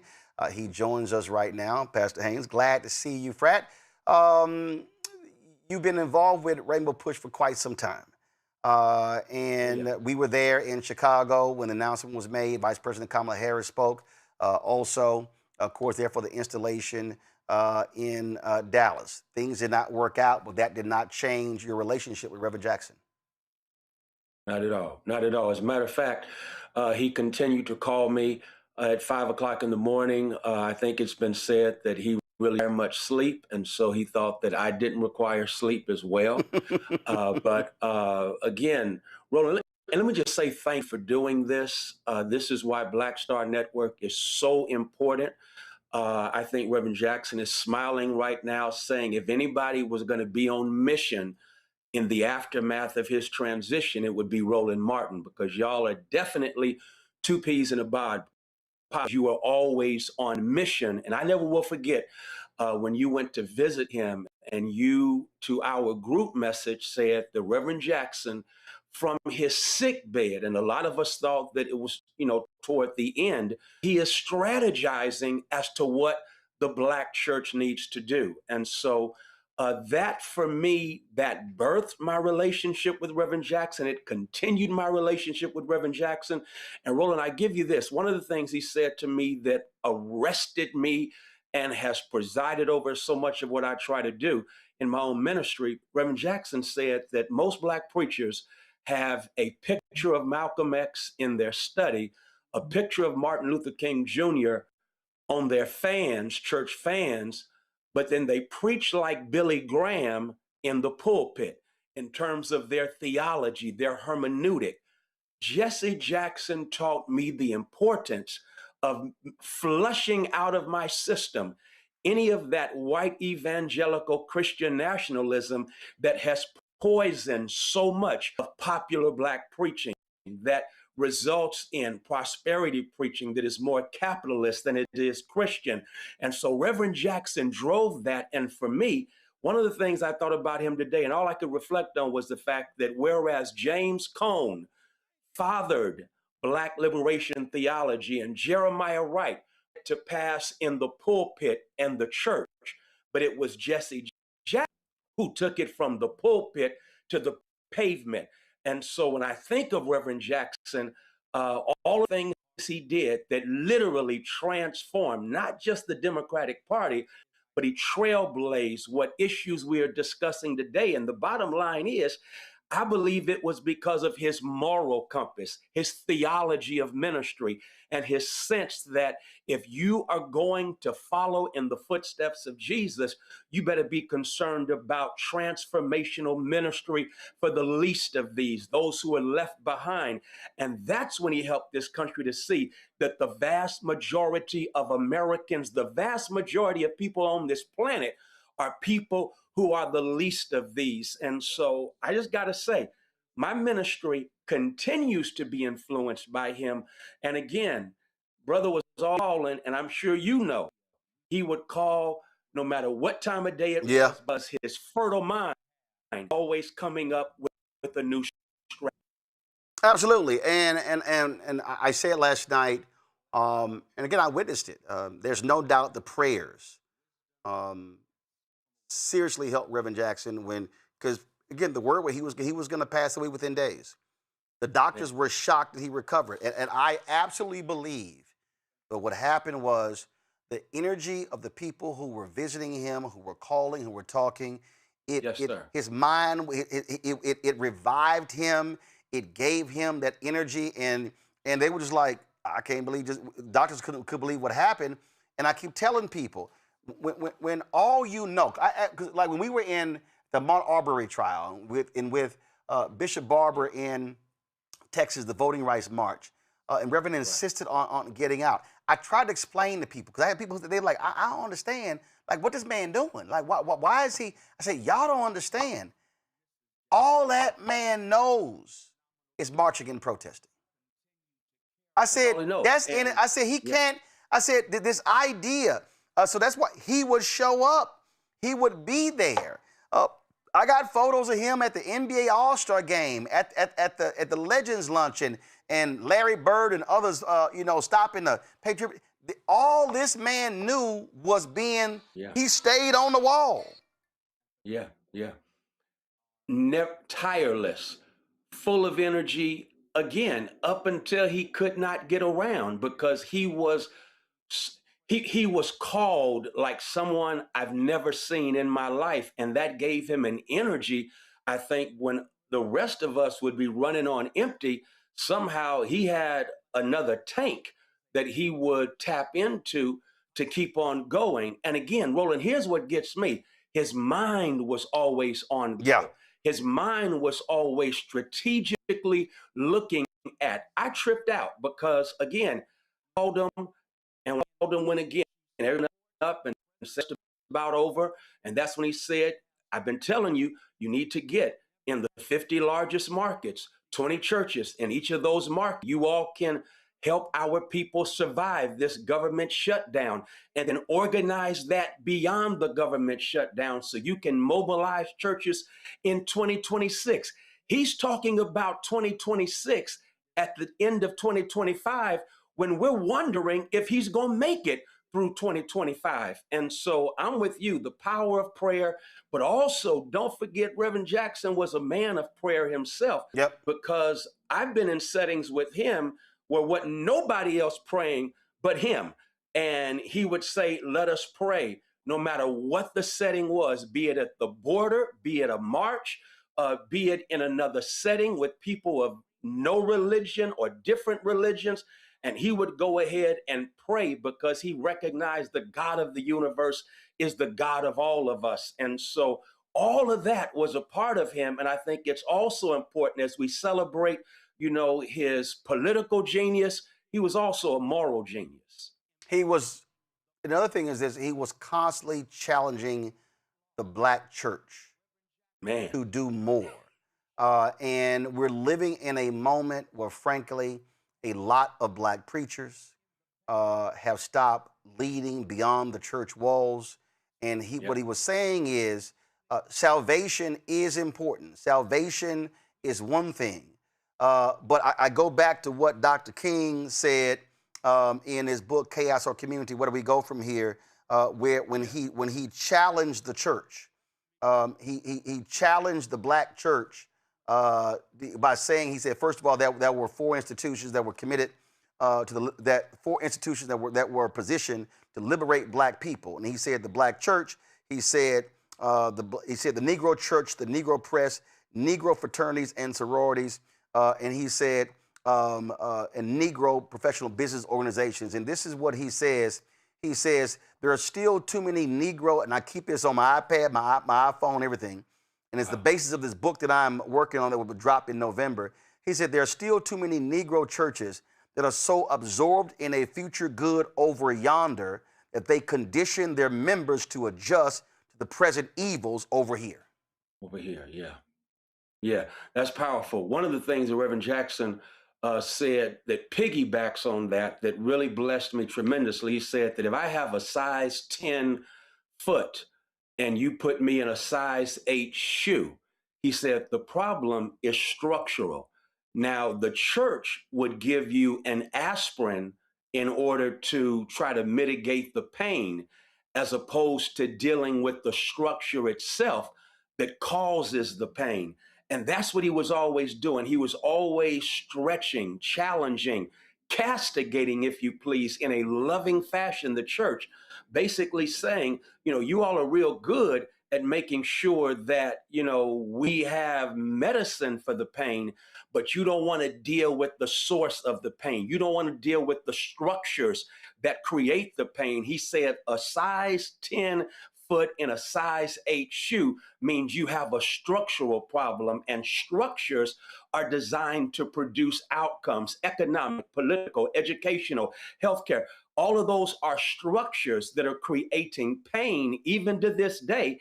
And if we don't address the structure, then that means we often content ourselves just to give medication as opposed to correcting the structure. And for the people who, the holy rollers, the people who don't fully understand what you're talking about, and I've talked about this a whole lot, and that is what he was also saying to them is, and when he was talking to you about those 50 churches, 20 cities, now you're talking about 1,000 churches moving people. Right. The biblical layout that we were talking about was Nehemiah. Go to my iPad, Nehemiah chapter 2. Yeah. When Nehemiah inspected the wall, saw what was going on, and then Nehemiah came up with a plan and said to the people, you see the trouble that we are in, Jerusalem lies in ruins, and its gates have been burned with fire. And the key part is he laid the plan out, and then it says the people said, let us start rebuilding, so they began this good work.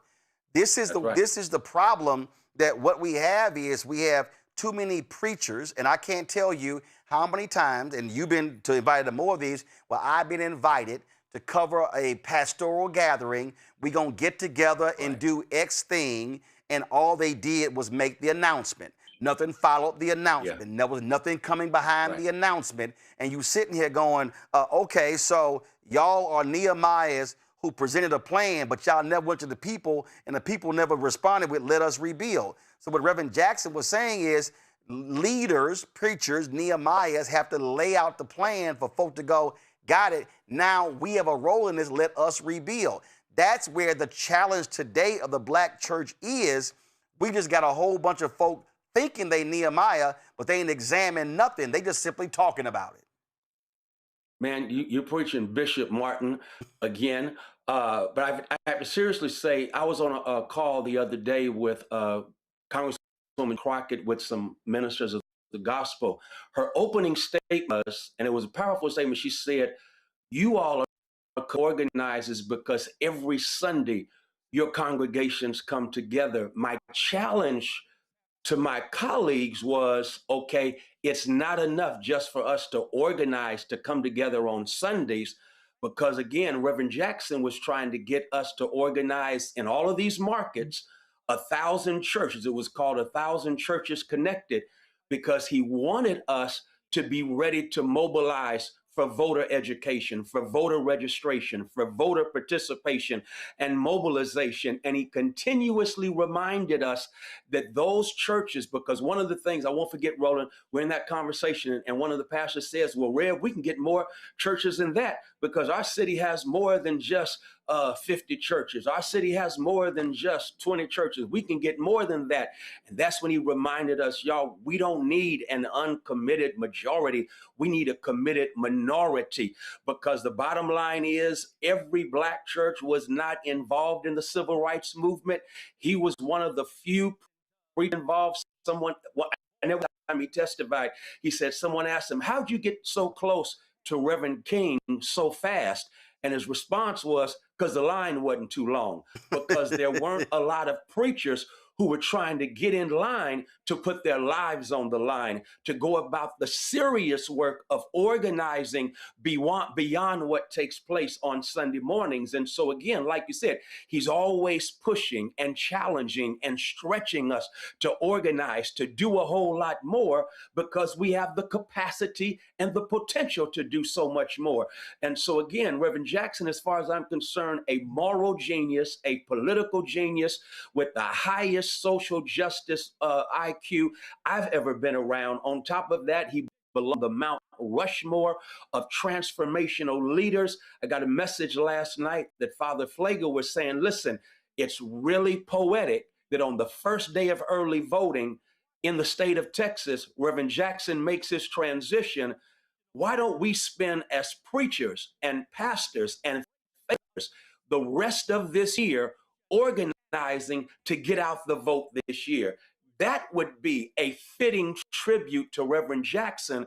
It's nice to say these nice things about him, but Roland, going back to what you said, we got to go to Nehemiah chapter 2, because the other piece in that chapter is that when they said, let us rebuild, they were stationed, they were mobilized at various places along the wall, portions of the gate. There was an organization that followed the motivation. And for the preachers who go, we got X number, we got this, that, and the other. Clearly, they didn't read. They don't remember the story of Gideon when God was like, "Get rid of the folk who go to the water and just stick their head in it, and they ain't looking around. You don't need them on your team." So I keep telling, it's nothing wrong with getting rid of dead weight. Well, just be honest, Roland. Just be honest. Look, I would call it what it is. It's a bunch of folk who are dead weight, who want to be at the news conference, and who want to be standing at the podium, and then they don't do no work. Right. Don't do work. And again, you can't celebrate Reverend Jackson unless you're serious about understanding this man was about the work. He could preach on Sundays. He could give a speech on Mondays. But listen, this is the same man who Christmas, and we often forget this, Christmas, he took his family and Rainbow Push members to the prison, Cook County Jail rather, in Chicago, and there he would minister to those behind prison walls. That's what he did on Christmas, because he took the birth of Jesus seriously. The man was about the work. Simple as that. Reverend Frederick Douglass Haynes III. I appreciate it, Fred. Thanks a bunch. Thank you, Fred. Keep on preaching. I'm just going to do what I do. I told you I'm bootleg. I appreciate it. Folks, Reverend Jackson was honored by the NAACP, I think it was 1998, with their Lifetime Achievement Award. First of all, I'm going to play that in a little bit. Y'all got the wrong video, so which one y'all going to play? No, pull up the other one. Pull up the first one. Y'all didn't tell me y'all had the Presidential Medal of Freedom. Folks, Bill Clinton honored Reverend Jesse Jackson Sr. with the Presidential Medal of Freedom. This was that presentation.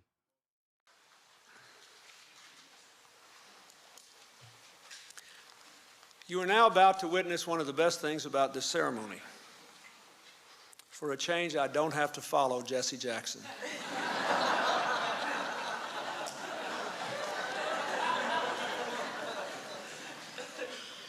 But the truth is, America has followed Reverend Jackson. As he marched with Dr. King, walked the picket lines, ran for our nation's highest office, instilling hope and inspiring millions, beginning with his own remarkable family. From the streets of Watts to the hollows of Appalachia, as my special envoy to Africa and the leader of Rainbow Push, he has walked the walk of freedom. When I think of Rainbow Push, I think of two things. Rainbow means we've all got a place at the table. Push is what Jesse does when he thinks I'm not doing right. He has used his legendary prowess at persuading people to do things they are otherwise disinclined to do, to free innocents imprisoned around the world, including American servicemen from the Middle East to the Balkans. With his Wall Street project, he is forging the next frontier of freedom, economic freedom, reminding us that when we limit opportunities for some Americans, we limit possibilities for all Americans. His work for years has been an inspiration to the New Markets Initiative that I have undertaken, along with the Republican and Democratic leaders of the House and Senate.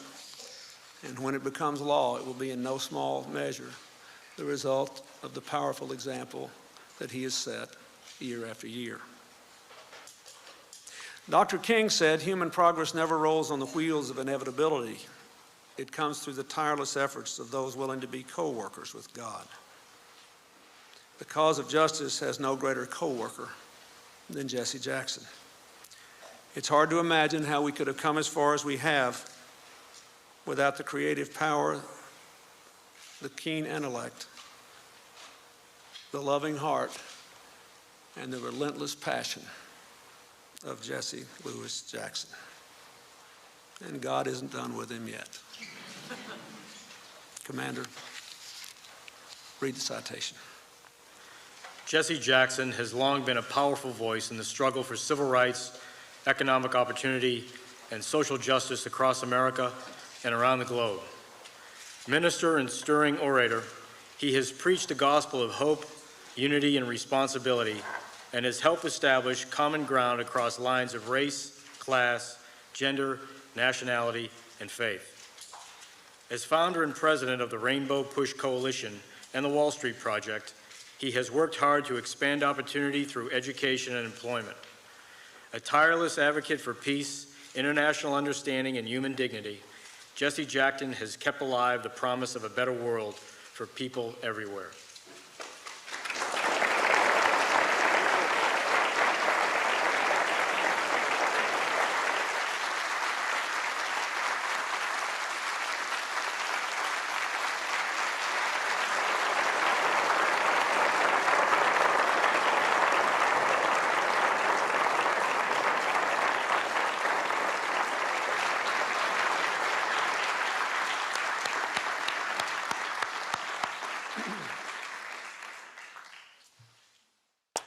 Folks, we showed you last night the photo that Reverend Jackson and I took. Brandon Bell of Getty Images took this photo here. That was in Tulsa 5 years ago for the 100th commemoration of the Tulsa Race Massacre. Earlier that day, Reverend Jackson actually spoke. Here's some of what he actually had to say. Wall Street, we saw it on the street. Took us 100 years, ignorant. We seek the light today. We slay giants. They were still alive. Goliath had sons. Giants keep coming. Nehemiah said, so built we the wall because we had a mind to work. We had to do because we told in Scripture, we rule not the ancient landmarks. Our mother and father said, rule not the ancient landmarks. Our mother and father said, rule not ancient landmarks. Mother and fathers have said. So built we the wall because we had a mind to work. It was about a 13-minute speech he gave. If you go to our YouTube channel, you can check that out. Joining us right now is Demario Simmons, founder of Justice for Greenwood. We recorded that earlier, and we played that during the Justice for Greenwood town hall. And Demario reached out and wanted to share his thoughts and reflections about Reverend Jackson during that time. Demario? Yeah, good to see you, Roland. And just like everybody, man, I'm very saddened to get the news yesterday. Obviously, we knew that Reverend Jackson was not doing well, but to lose such a giant is really a big blow, not just for us as a community, the world, but individually. You know, I had a great honor of getting to know Reverend Jackson. He's my fraternity brother, and I just had the opportunity to really work with him and get to know him as a person, as an individual. I was so impressed by his humility. I mean, the first time I met him, I had written this article and it got to him somehow. And he just called me up out the blue. I never talked to him. This is like 15 years ago. And he invited me up to Chicago and I was on his radio show. And that was just amazing. I couldn't believe that I was just like next to him. I was so just awestruck. But then what I saw next was even more impressive. At his headquarters up there, it's like a big, huge former synagogue building or something like that. And it was literally hundreds of people just walking in and out, just everyday common people. And they could just go and get something to eat. They could get medical care. They could get clothing. But the thing was, Reverend Jackson was walking amongst all of these people, hugging these people, praying for these people, visiting with these people. It did not matter. And I was just so in awe of that. This guy is a worldwide icon.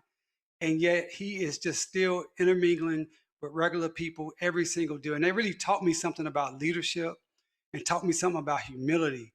So we're just going to miss him, obviously, as a worldwide figure, as a civil rights giant, as a fighter for racial and social justice. But we're going to miss his humanity and his humility. Absolutely. And again, I can't think of many places he was never at. You can bank on if it was a black event, Rev was gonna show up.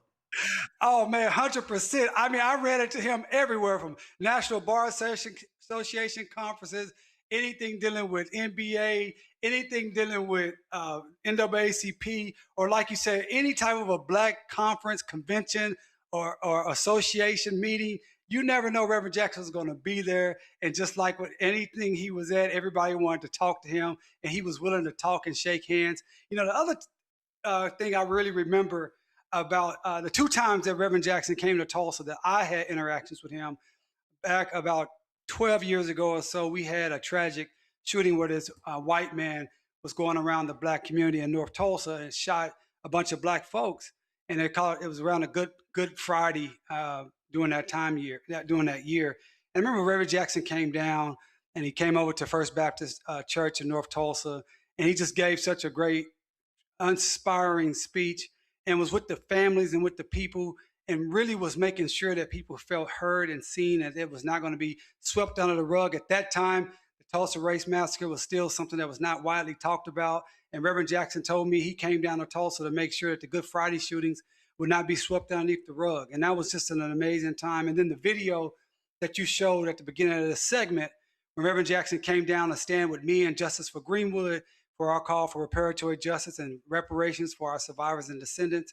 You know, he gave that speech that you show right outside of Vernon AME Church, but he also went down to a city council meeting and spoke directly to our mayor and the city council and called upon reparations and to support our call for justice. And then later that day, I had the great opportunity and fortune to spend about 30 minutes with him in his hotel room with his son, Representative Jonathan Jackson, who was also in that video, was there, and my good friend, your good friend, Roland, the great attorney, Barbara Arwine, and many others. And one thing that Reverend Jackson always made clear at that meeting and every time I spoke to him, that we must stay clearly focused on economic justice, that we must always make sure that we're not settling just for trinkets and performative measures, but where's the money going? Where's the economic justice? He also was always focused on understanding that we need to control our own narrative. We need to have great self-esteem and self-respect and self-confidence. And we must always push for policy and legal changes and not just attitudes and making people feel good. Absolutely. Demario, we appreciate it, my brother. Thank you so much. I appreciate you, Roland. Thank you very much. Demario was talking about, so this was actually a moment when I was talking, and Reverend Jackson, I was doing an interview, and Reverend Jackson walked over, so I'm just going to play this for y'all. Check it out. Reverend Jesse Jackson. It absolutely was a very somber moment. And again, Reverend Jackson is walking over here, and so we're going to lead him right over here. And the pastor. Bishop Pearson has no problem sharing the microphone here. Not at all. And so we got Pastor Turner here. We got Reverend Jesse Jackson Sr. Reverend Jackson, step right on in here. I just want to get your thoughts on what President Biden had to say to the crowd here in the Greenwood District. We opened up the wound of the cover-up. That's important. We're not going to go beyond the cover-up to the new day. We need now, given by the federal government, to make African-American hate crime bill. There's enough Asians, there's enough Jews. Secondly, make lynching a federal crime. In that past Senate, last time, Rand Paul held it up. Also need a $100+ million development bank. Not just a grant, but a bank that intends to lend to small businesses. That's a restitution. The John Rogers who lost their homes, and they should be restitution, not reparations. They must be paid for sickness from them. In his speech, President Biden, he mentioned how we've changed, how we moved along, and then he mentioned seeing these multiracial commercials. And I'll be honest with you, when he stated that, the first thing that I thought about as a black-owned media company saying, that's great that we're in the commercials, but we're not getting the advertising money. You got to deal with the money if you want to deal with America. Well, no. I think you're saying something else. I agree, but I'm black ass all the time. It seems to me that when Diane Carroll kissed a white guy, it was national news on TV. The blacks are saying humans. Now, to make us human, we sleep on mattresses, we run, we play. That's a piece of it. But your point is, at the end of the day, it's an economic factor. And we must fight these companies tooth and nail to get Carol Williams and other black-owned agencies of record. Burrell in Chicago, Carol Williams in California. This is the deal breaker for us, deal maker for us. Pastor Turner, I want to bring you in here. You heard, I'm bringing Bishop Carlson. You heard the president. He talked about housing. He talked about 10 to 15% from disadvantaged businesses. But again, the moment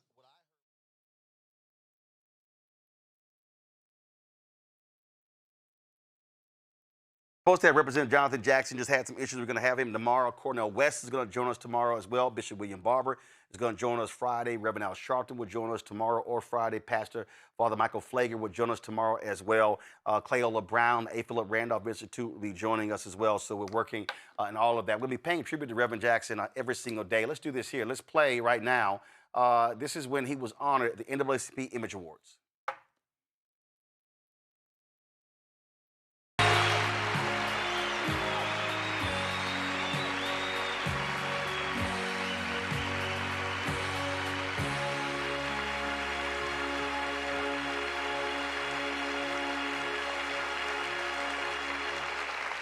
Express my sincere thanks to the NAACP as the old ship of Zion, which has borne the burden of our people and for human rights in the heat of the day. The magnificent displays of excellence shown here tonight shows that there are still those willing to defy the stereotypes those 5 deadly stereotypes shot into our bodies and minds every day by the media that says that black people are less intelligent than we are, less hardworking than we work, less universal than we are, less patriotic than we are, and more violent than we are. We will defy those odds. My running for the presidency means that we're determined to remove the ceiling off of dreams and to keep hope alive. We're determined to make a difference in our day. As long as poverty abounds and Mandela remains bound, we must keep hope alive and hold high the torch of freedom and hold up the light. To our ghettos and to our children, hold your heads high. Stick out your chest. You can make it. You're somebody. You're not junk. God didn't make junk. You may have been born in the slum, but the slum was not born in you, and you can make it. Keep hope alive. Hold up the light.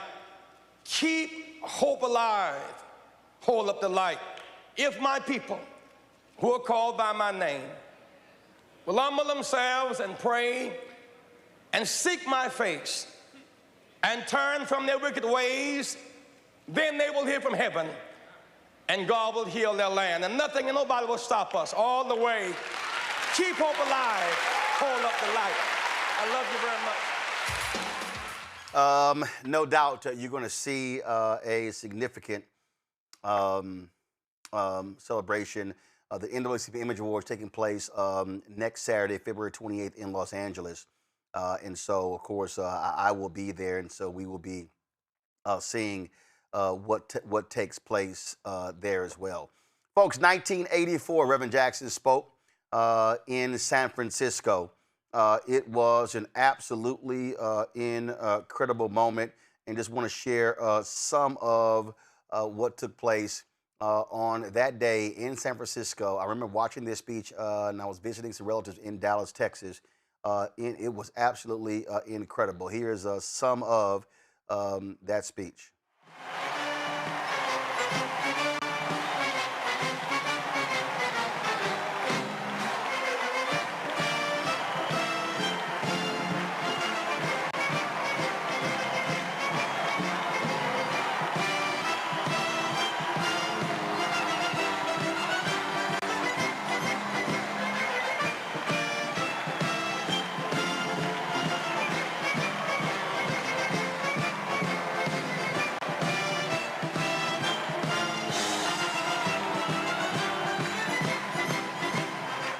All right, so this was actually mislabeled.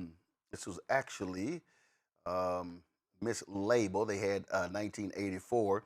So let me find the 84 speech. That was the thing about the 84 speech, which was very interesting, is that when you talk about when he ran, so many people were absolutely shocked and stunned that Reverend Jackson would even get that far.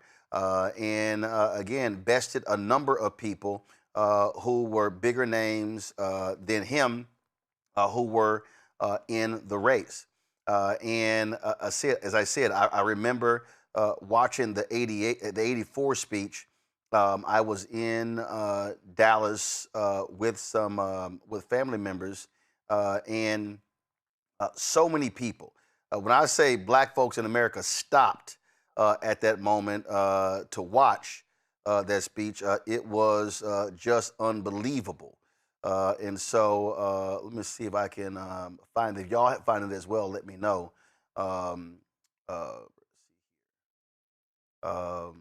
This, of course, you had the controversy during the campaign regarding a comment he made about calling New York Town, and there was the journalist Milton Colvin, a black journalist. It was a private comment that was reported, and that, of course, really set the campaign back. Huge controversy. When Reverend gave his speech in 1984, he actually referenced that issue and raised it. And of course, folks Folks talked about it. They remarked about it in what took place. I'm trying to find again the full version of that. Looks like I found a couple of minute versions. So let's see if we can get this to play. Give me 1 second. This was some of that speech in 1984. Tonight,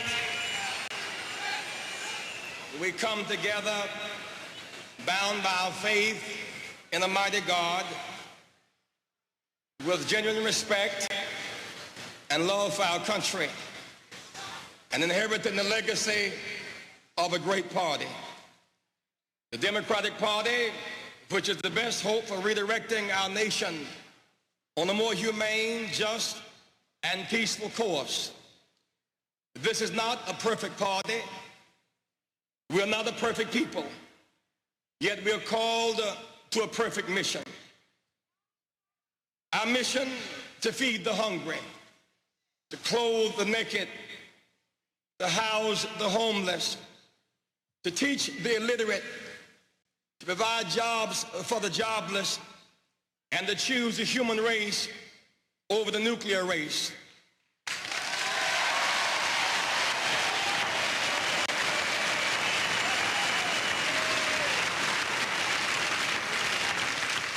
We're gathered here this week to nominate a candidate and adopt a platform which will expand, unify, direct, and inspire our party and the nation to fulfill this mission.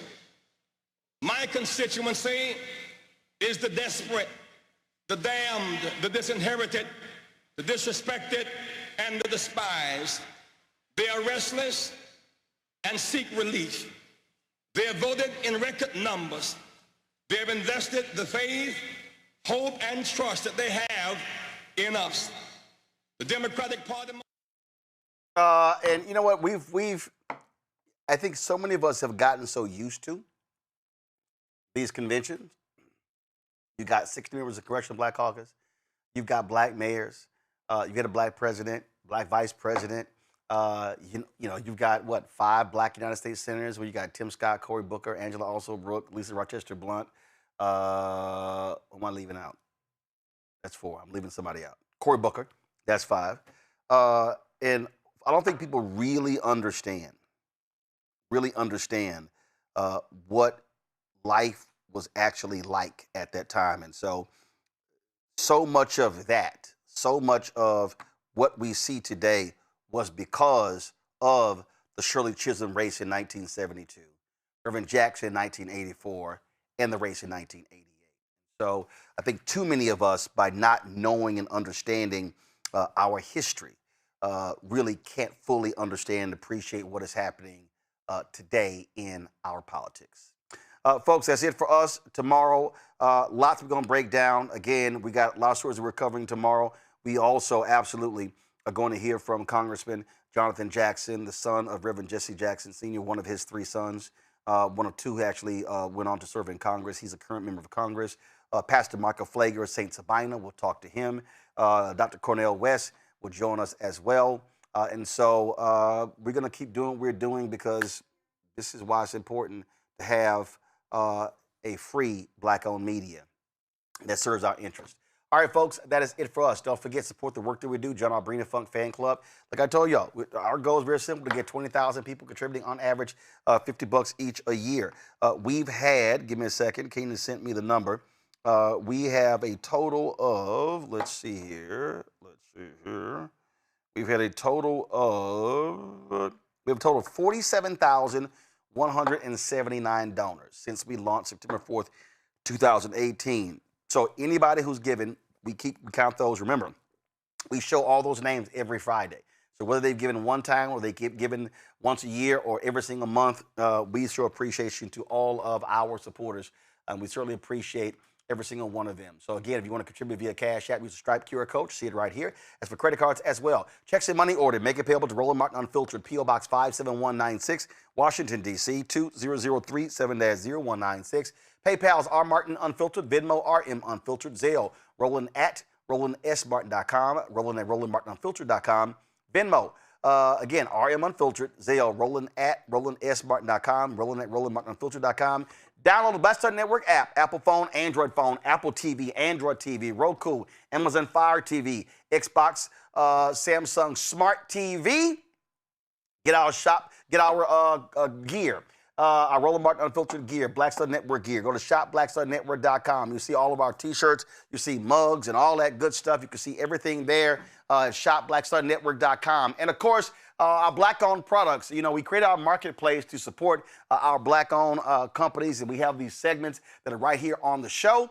And so we want you to support these products. And so everything that you see here, these are all black-owned companies, people who are part of our marketplace. And what happens is that when you support these products, you also support this show as well. So as a result, when you see all the stuff right here, and so we've got over here, we've got, of course, those pecan nuts. We've got our chips. We've got the car wax solution over there. We've got the candles that smell like food. We've got the hair care products right over here for men.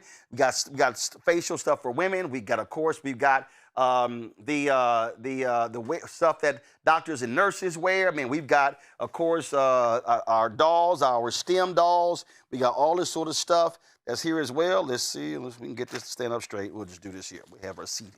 We'll do that right there. But we got, of course, black-owned toilet paper, tissue company, Leafy. We got, of course, Cute as a Cupcake. So all of this stuff, everything that you see here, of course, watches, you name it, we got it. Let's turn this around. This, like, for instance, this That Smooth shaving system. Yo, seriously, that blade is a great blade. I use it, so this is fantastic. So I actually have used that product. I wanted to test it. Really great. So all of these products, if you want to check them all out, simply go to shopblackstarnetwork.com. You can check out all of these products that are on our marketplace, and you can see everything right there on the marketplace. And so, again, you name it, you can check it out. Everything that's right here, all of this on our shopblackstarnetwork.com marketplace. Also, don't forget, folks, download the app Fanbase. We support Fanbase. I have the app, download it, have invested in it. And so we want to, of course, build that up to millions of users. And so you can do your photos, videos, you can live stream. You can actually have content people subscribe to where you can make money as well. All of that on Fanbase. Listen, black folks, we even have made people rich when it came to Instagram, when it came to Twitter, X, Facebook, all these platforms. Well, why don't we blow this app as well? I could do all of that. Plus, if you want audio rooms, you can do that stuff as well. Lots of new features that are coming down.